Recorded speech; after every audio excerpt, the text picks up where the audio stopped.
Hello dear student, स्वागत है आप सभी का शुभम क्लासेस के इस नए वीडियो में। मैं संजीव सर। स्टूडेंट, आज के इस वीडियो में हम आपके 20 इंपॉर्टेंट विस्तृत उत्तरीय क्वेश्चन के सीरीज का नेक्स्ट पार्ट कंटिन्यू करने वाले हैं। और आज के इस वीडियो में हम नेक्स्ट टॉपिक यानी कि विभव मापी के बारे में डिस्कस करने। हालांकि विभव मापी हमने होमवर्क में दिया था, सोचा था आप लोग जो है कर लेंगे, लेकिन किसी बच्चे ने जो है एक ही कमेंट्स, शायद नाम जो है लौकुस है, तो सर प्लीज़ सर बता दीजिए। एक ही कमेंट को कॉपी पेस्ट उसने इतनी बार कर दिया, करीब 7-8 बार जो है एक ही कमेंट को कॉपी पेस्ट कर दिया कि सर बता दीजिए। अरे भाई, एक ही बार कमेंट कर दो, उतने में हम समझ जाएंगे, बता दिया करेंगे। बार बार आपको मेहनत करने की ज़रूरत नहीं है। तो देखिए, इसमें बहुत कुछ खास नहीं, बिल्कुल सिंपल सा है। विभव मापी में होता क्या है कि सिंपली देखिए, हमारा एक तार होता है, ठीक है, 1 मीटर लंबा एक तार होता है, ठीक है, यहाँ तक बात क्लियर है। एक तार ए बी होता है, ठीक, इसको जो है इस तरीके से कस लिया जाता है। ये तार इस तरीके से है कि ये एक जो है विशिष्ट प्रकार का तार होता है, इसका नाम जो शायद मैग्नीज होता है, ठीक है। मैग्नीज क्या नाम है भाई, मैग्नीन का, ठीक है। तो ये मैग्नीन का तार होता है, किसका, मैग्नीन का, ठीक है। मैग्नीन का जो है तार होता है। मैग्नीन होता क्या है कि इसका जो प्रतिरोध होता है वो बहुत ही कम होता है, यानी प्रतिरोध बिल्कुल नगण्य होता, कम होता है, ठीक है। तो इस प्रकार का एक तार ए बी होता है। तार ए बी के एक सिरे से, ठीक है, तार ए बी का सिरा ए एक बैटरी के धन ध्रुव से, बैटरी के धन ध्रुव से, और तार ए बी का बी वाला सिरा एक बैटरी के ऋण सिरे से एक कुंजी के द्वारा धारा नियंत्रक से होते हुए जोड़ा जाता है, ठीक है। एक कुंजी के और धारा नियंत्रक की सहायता से जोड़ा जाता है। तो धारा नियंत्रक का काम यहाँ पे क्या है, धारा नियंत्रक का जो बेसिकली काम है वो धारा को नियंत्रित करना, यानी कि इस तार में कितनी धारा हमें प्रवाहित करनी है, बिल्कुल उसको कंट्रोल में कर सकते हैं, यही धारा नियंत्रक का काम है, ठीक है। और जब कुंजी ऑन करेंगे तब इसमें धारा प्रवाहित होगी, अदरवाइज नहीं, ठीक है। तो सिंपल सा विभव मापी का काम क्या है, पहले तो ये देखिए विभव मापी, इसकी सहायता से विभव मापी की सहायता से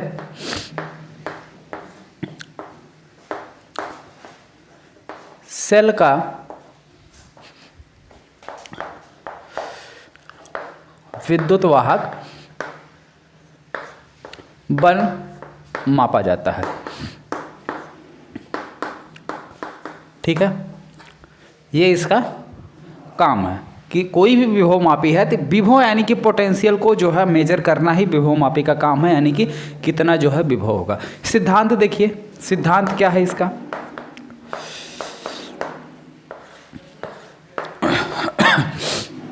तो सिद्धांत में आप सीधा सीधा लिखेंगे कि विभव मापी में एक तार ए बी, ठीक है, ए बी एक तार होता है, ठीक है, जो कि एक समान व्यास और एक समान प्रतिरोध का होता है। यानी इसका कहने का मतलब है जो हमारा तार ए बी है, ठीक है, एक समान व्यास, एक समान व्यास का तार ए बी होता है, ठीक है।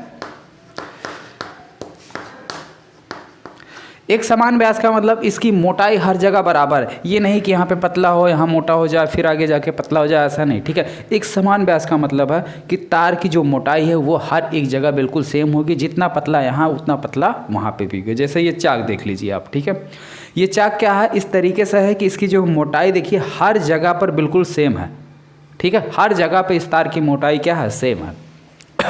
तो इस तरीके का एक तार होता है।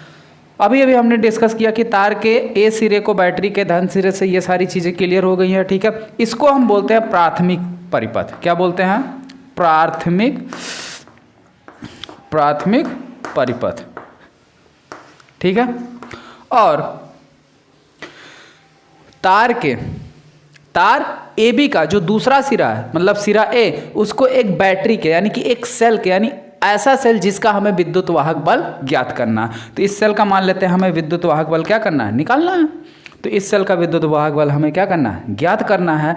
उसको क्या करते हैं, उसके धन सिरे को ए से जोड़ देते हैं, ठीक है, और ऋण सिरे पर एक गैल्वेनोमीटर जोड़कर, ठीक है, एक गैल्वेनोमीटर जोड़कर एक जौकी लगा लेते हैं और इसको इस प्रकार से व्यवस्थित करते हैं कि अगर इसको हम तार ए बी के लेफ्ट साइड में टच कराते हैं तो गैल्वेनोमीटर में विक्षेप भी लेफ्ट साइड में होता है, और राइट साइड में यानी सिरा बी के पास, ठीक है, बी के पास अगर जो है इसको हम टच कराते हैं तो राइट साइड में विक्षेप होता है। यानी अगर इधर टच करा रहे हैं तो इधर विक्षोभ हो रहा है, इधर टच करा रहे हैं तो इधर। तो इन दोनों सिचुएशन से, ठीक है, इन दोनों सिचुएशन से हमको एक बात साफ साफ पता चल जा रही है कि इन दोनों यानी कि P1 और P2 के बीच में एक ऐसा बिंदु होगा, एक ऐसा पॉइंट होगा जहां पर गैल्वेनोमीटर में विक्षेप की स्थिति बिल्कुल क्या होगी, शून्य होगी, ठीक है। वही हमें निकालना है, ठीक है। ये इसका सिद्धांत है, ये इसका क्या है, सिद्धांत है। इसमें सारी चीज़ें आप लिखेंगे। माना तार ए बी, ठीक है, तार ए बी का विभव परवर्ता के है, ठीक है, क्योंकि दूरी के सापेक्ष जैसे जैसे सिरा ए के पास क्या होगा, इसका विभव ज़्यादा होगा, जैसे जैसे बी की तरफ बढ़ते जाएंगे इसका विभव क्या हो जाएगा, घटता जाएगा। माना तार ए बी की विभव परवर्ता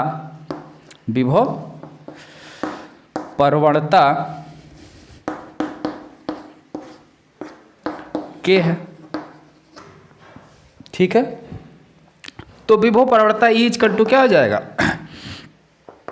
वी ए बी बाई तार की लंबाई अगर कैपिटल एल है तो एल हो जाएगा, ठीक है।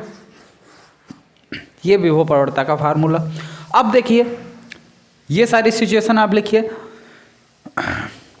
अब हमें जिस सेल का विद्युत वाहक बल निकालना है उस सेल को क्या करेंगे, बैटरी के तार के ए सिरे से जोड़ देंगे, और इसका जो सिरा बी है यानी कि नेगेटिव टर्मिनल है उससे एक गैल्वेनोमीटर को जोड़कर एक जॉकी लगा देते हैं, और इस तार पर स्पर्श करा के, जॉकी का मतलब है एक कटिया टाइप का होता है, आराम से ऐसे टच कराते हुए इधर उधर ऐसे खिसका सकते हो, ठीक है। हाँ, वो मछली मारने वाला कटिया, बिल्कुल उसी टाइप का, ठीक है भाई। बचपन में तो हमने जो है बहुत सारे कटिया लगाए थे। हाई स्कूल तक जो है हम भी कटिया उटिया लगाए हैं, उसके बाद से सब छोड़ दिए हैं, कटिया उटिया लगाना, मछली उछली मारना सब बंद। तो मान लेते हैं कि एक बिंदु P है, ठीक है, एक बिंदु P हमको ऐसा प्राप्त होता है जहां पर गैल्वेनोमीटर में विक्षेप की स्थिति क्या होती है, शून्य होती है, और इसकी लंबाई सिरे A से L है, ठीक है। ये शून्य विक्षेप की स्थिति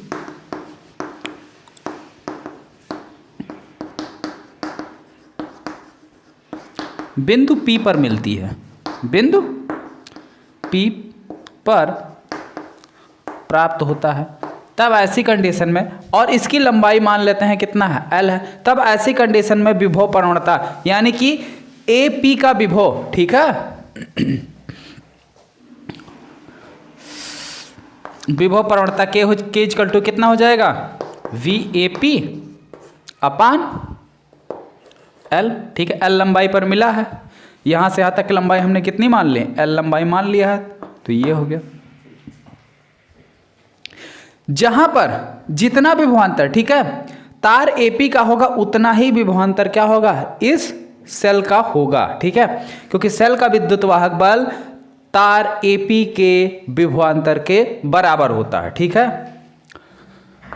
सेल का विद्युत वाहक बल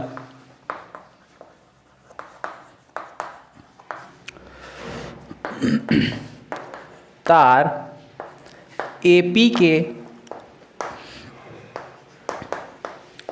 विभवांतर के बराबर होता है।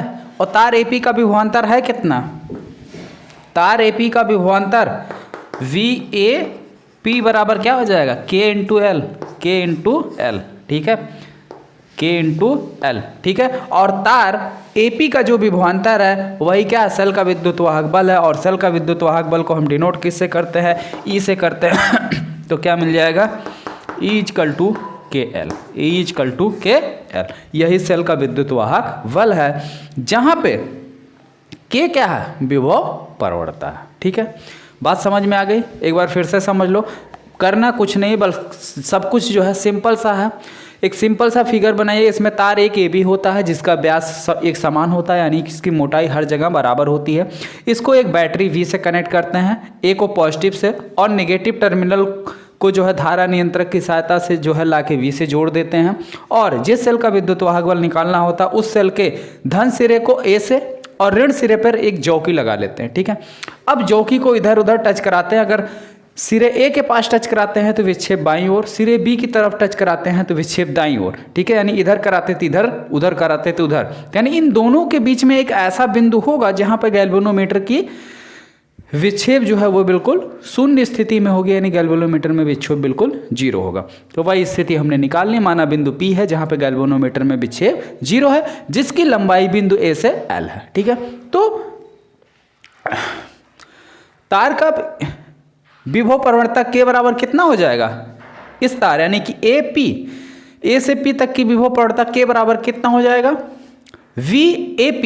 ठीक है, VAP यानी A से P तक का विभव बटे इसकी लंबाई L है, और ये हो गया। तो विभव AP यानी A से P तक का विभव कितना हो जाएगा, पक्षांतर कर लिए KL, और यही विभव, जितना विभव तार AP का होगा उतना ही सेल का विद्युत वाहक बल होगा।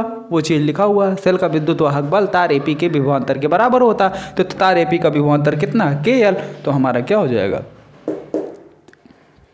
ठीक है, इतनी बात क्लियर हो गई। चलिए आगे बढ़ते हैं अगले क्वेश्चन की तरफ। अगला क्वेश्चन है कि विभव मापी की सहायता से दो सेल के विद्युत वाहक बल की तुलना किस तरीके से की जा सकती है। ठीक है, तो लगे हाथ यहीं पे जो है इसको भी चेक देख लीजिए, बिल्कुल सिंपल सा है। तो नोट आउट करना हो नोट कर लो, और हम थोड़ा सा इसको जो है मिटा देते हैं। नोट हो गया या स्क्रीनशॉट ले लो। दो सेल के विद्युत वाहक बल की तुलना, हेडिंग लगाइए, सेल के विद्युत वाहक बल की तुलना। इसमें देखिए करना आपको एक्स्ट्रा कुछ नहीं है, एक सेल लगा हुआ है, एक सेल और लगा दो।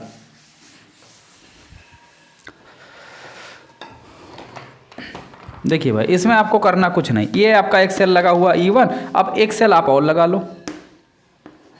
ठीक है, एक सेल क्या करो और लगा लो। ठीक, और इन सबको जो है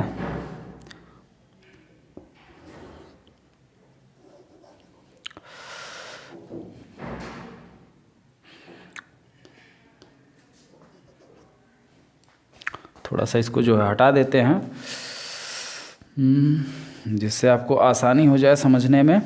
ठीक है, चलिए अब देखिए सही है। ठीक है, यहां पे कुंजी लगा लो।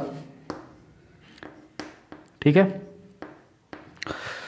ये सेल हो गया हमारा E1 और ये सेल हो गया हमारा E2। ठीक है, अब क्या करते हैं, इसकी कुंजी को ऑन कर देते हैं, इसकी कुंजी को ऑफ। तो यानी ये वाला सेल काम करेगा।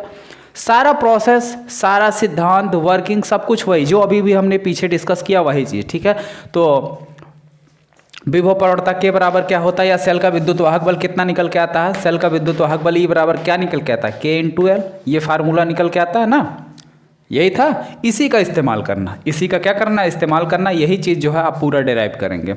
आगे देखिए, जब हम सेल E1 को ऑन रखते हैं, ठीक है, और जौकी को इधर उधर टच कराते हैं, ठीक है, जौकी को क्या करते हैं, इधर उधर टच कराते हैं, तो मान लेते हैं बिंदु P1 पर, कहाँ पर मिलती है शून्य विक्षेप की स्थिति, P1 पर मिलती है। ठीक है, जिसकी लंबाई A से L1 है, इसकी लंबाई यहाँ से यहाँ तक कितनी है, L1 है। तो तार AP के सिरों का विभवांतर कितना हो जाएगा, तार AP के सिरे का विभवांतर कितना हो जाएगा, K×L1। ठीक है, K×L1। तार AP1 का विभवांतर कितना हो जाएगा, BA/P1 बराबर K×L1। और यही जितना इसका विभवांतर है वही पहले सेल का विद्युत वाहक बल होगा। तो E1 बराबर कितना हो जाएगा, K×L1। ठीक है, इक्वेशन नंबर 2। अब नेक्स्ट स्थिति में इस कुंजी को क्या कर दो, ऑफ कर दो, और इसको ऑन कर दो। ठीक है, तो जब इसको ऑफ कर देते हैं और इसको ऑन कर देते हैं तो शून्य विक्षेप की स्थिति मान लेते हैं। इस बार हमको कहाँ मिल गई है, L2 पे मिल गई है, यहाँ P2 पर मिल जाती है। ठीक है, जिसकी लंबाई A से कितनी है, L2 है, इसकी लंबाई यहाँ से यहाँ तक कितनी है, L2 है। अब तार P2 का विभवांतर कितना हो जाएगा, वही चीज़ BA/P2 बराबर K इंटू L2। और यही इतना विद्युत वाहक बल किसका होगा, दूसरे सेल का, यानी कि E2 का। ठीक है, कितना हो जाएगा, K इंटू L2। अब हमें कंपेयर करनी है, यानी कि तुलना करना है। तो समीकरण 1 में समीकरण 2 से भाग कर दो। समीकरण 1 में समीकरण 2 से भाग करने पर, ठीक है, जब 1 में 2 से भाग करोगे तो क्या मिलेगा, E1 बटे E2 बराबर K L1 by K L2। तो K से K कैंसिल हो गया, आया क्या, E1 बटे E2 बराबर L1 बटे L2। ठीक है, तो E1 बटे E2 बराबर L1 बटे L2। ठीक है, ये चीज़ समझ में आ गई। जहाँ पे L1 क्या है, पहली शून्य विक्षेप की स्थिति है, यानी सेल E1 जब ऑन था तो उस समय शून्य विक्षेप की स्थिति कहाँ पर मिली थी, A से उसकी दूरी है। और L2 क्या है, जब दूसरा सेल ऑन था तो A से शून्य विक्षेप की स्थिति कितनी दूरी पर मिली थी। ठीक है, तो यही था, बिल्कुल इसी तरीके से आप आसानी से डिस्कस कर सकते हैं। जितने भी जो है विभवमापी के यूजेज और भी आपको बुक में दिए होंगे तो आप उन सब पे प्रैक्टिस कर सकते हैं। ठीक है, एक क्वेश्चन जो है कोई एक आरोही करके है, उन्होंने टेलीग्राम पे मैसेज किया था। एक क्वेश्चन था कि कोई आवेश है, 1 नंबर का क्वेश्चन था, सिंपल सा, शायद आप लोग जो है उसको हमने डिस्कस भी किया था। 2020 का ही सेट है। ठीक है, 2020 का ही सेट है और 1 नंबर का क्वेश्चन था, तो उसको मैंने बताया भी था, शायद आप लोगों ने पता नहीं देखा होगा। अगर देखा होगा तो फिर पूछने की कोई ज़रूरत ही नहीं, मान लो नहीं देखा होगा तो इसीलिए आप पूछ रहे हैं। तो इसीलिए बोलते हैं लेक्चर आप सारे अटेंड करो, इस समय जो भी लेक्चर चल रहे हैं बहुत ही इंपॉर्टेंट चले। चलिए फिर से हम बता देते हैं, कम से कम खुशी इस बात की है कि कम से कम आपने पूछा तो सही कि सर ये क्वेश्चन दोबारा मतलब एक बार बता दीजिए। वहाँ पे कोई ध्यान से देखिए, क्वेश्चन बिल्कुल सिंपल सा था कि कोई जो है चार्ज है, ठीक है, वो एक समान वैद्युत क्षेत्र और चुंबकीय क्षेत्र दोनों के लंबवत गति करता है, यानी कि चुंबकीय क्षेत्र में भी गति कर रहा है और वैद्युत क्षेत्र ई में भी गति कर रहा है। तो इसका वेग कितना होगा। ठीक है, तो सिंपली C इक्वल टू क्या फार्मूला होता है, E/B। ठीक है, वैद्युत क्षेत्र में आप चुंबकीय क्षेत्र से भाग लगा दो, जितना आएगा वही उस पार्टिकल की वेलोसिटी हो जाएगी। ये सिंपल सा फार्मूला था। ठीक है, बस यही जो है 1 नंबर का क्वेश्चन था, फार्मूला याद है तो 1 नंबर मिल गया फ्री में। ठीक, समझ में आ गया क्लियरली। तो आप लोग देखिए, जो भी समस्या हो आप कहीं भी कमेंट बॉक्स में या कहीं पर भी आप पूछ सकते हैं, तो आपको जो है आपकी समस्या का निदान मिल जाएगा। भाई अगर आप पूछेंगे नहीं तो हमें तो यही लगेगा ना, बाकी सारी चीज़ें आपको अच्छे से पता है। ठीक है, तो ये नोट हो गया, आगे देखते हैं। देखिए नेक्स्ट टॉपिक है एम्पियर का परपथीय नियम। इसको हम बताते हैं और परपथीय नियम के अनुप्रयोग जो है आप लोग खुद करिएगा। ठीक है, तो चलिए देखिए एम्पियर का परपथीय नियम। एम्पियर का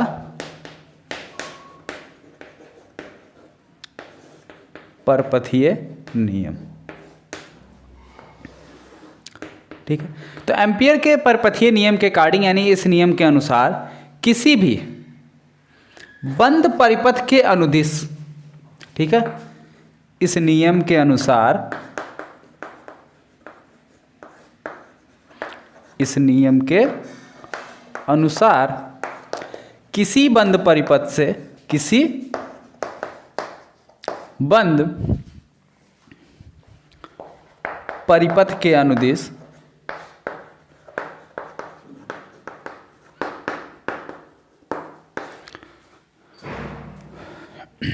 किसी बिंदु पर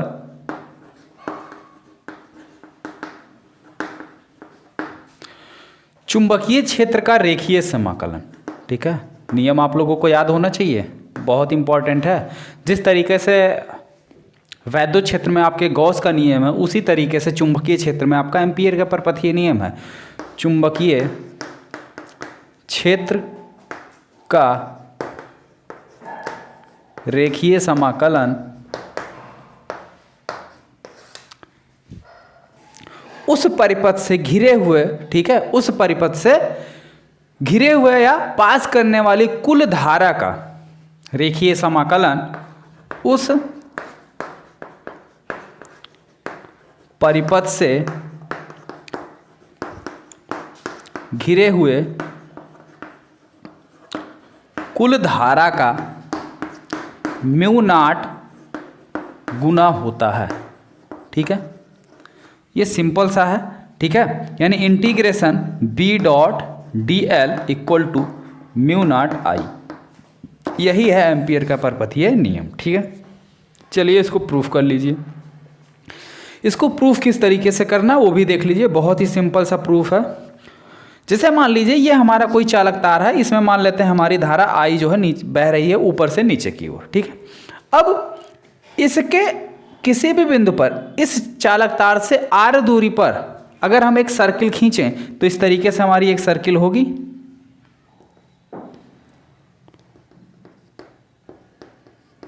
ठीक है, इस तरीके से एक सर्किल बनेगी।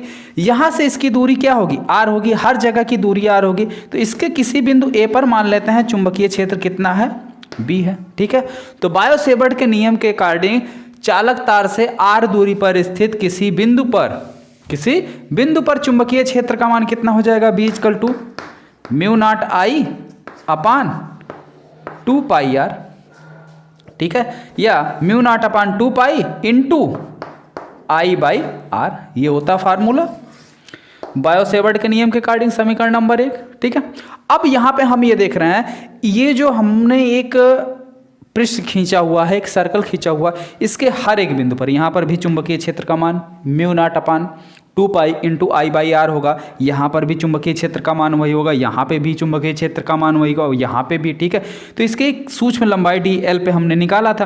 तो ठीक है, अब इसी का जो है अगर हम रेखीय समाकलन करें, ठीक है, इसी के अनुदिश ये है क्या, हमारा एक वृत्त है। ठीक है, तो लिखिए इस वृत्त के अनुदिश चुंबकीय क्षेत्र का रेखीय समाकलन कितना हो जाएगा, इंटीग्रेशन सर्किल। ठीक है, C v dot D L equal to कितना हो जाएगा भाई, देखिए v की वैल्यू रखिए इंटीग्रेशन v की वैल्यू कितनी है, mu naught upon 2 pi I by r. ठीक है, इंटू डी एल। जितनी चीज़ें कांस्टेंट है उसको ले आओ बाहर, ये सारी चीज़ें कांस्टेंट, इसको ले लिया मैंने बाहर, तो ये हो गया बाहर mu naught upon 2 pi I by r. अब अंदर बचा इंटीग्रेशन डीएल। ठीक है, अब देखिए भाई, आप डीएल छोटा छोटा डीएल जोड़ते जाएंगे तो क्या मिलेगा, सर्किल का सरकमफेरेंस मिलेगा, परिधि मिलेगी, वृत्त की परिधि मिलेगी, और वृत्त की परिधि होती कितनी है, 2 पाई आर।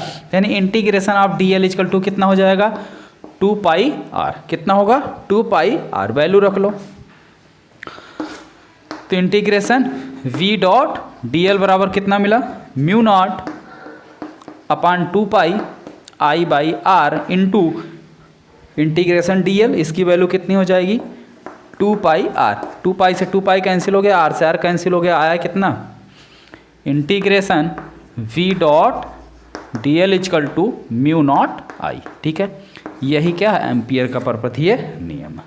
ठीक है, क्लियर हो गई चीज़ें एकदम अच्छे से। किसी को कोई डाउट, अगर आपको कोई डाउट हो तो आप जो है पूछ सकते हैं। और आज के इस वीडियो का टारगेट जो है वही कल वाला टारगेट है, 501 लाइक जो है आज के इस वीडियो का टारगेट है। ठीक है, और सभी लोग जो है अपने अपने कमेंट्स भी जो है कमेंट बॉक्स में कमेंट करके बताइए कि सेशन आपको कैसा लगा, कितने लोग जो है इसके एम्पियर के परपथीय नियम का अनुप्रयोग जो है खुद से सॉल्व करेंगे। ठीक है, आज के इस वीडियो में आप कमेंट करके ये बताइए कि एम्पियर के पथीय नियम का जो अनुप्रयोग है, ठीक है, अनुप्रयोग में 2 अनुप्रयोग है।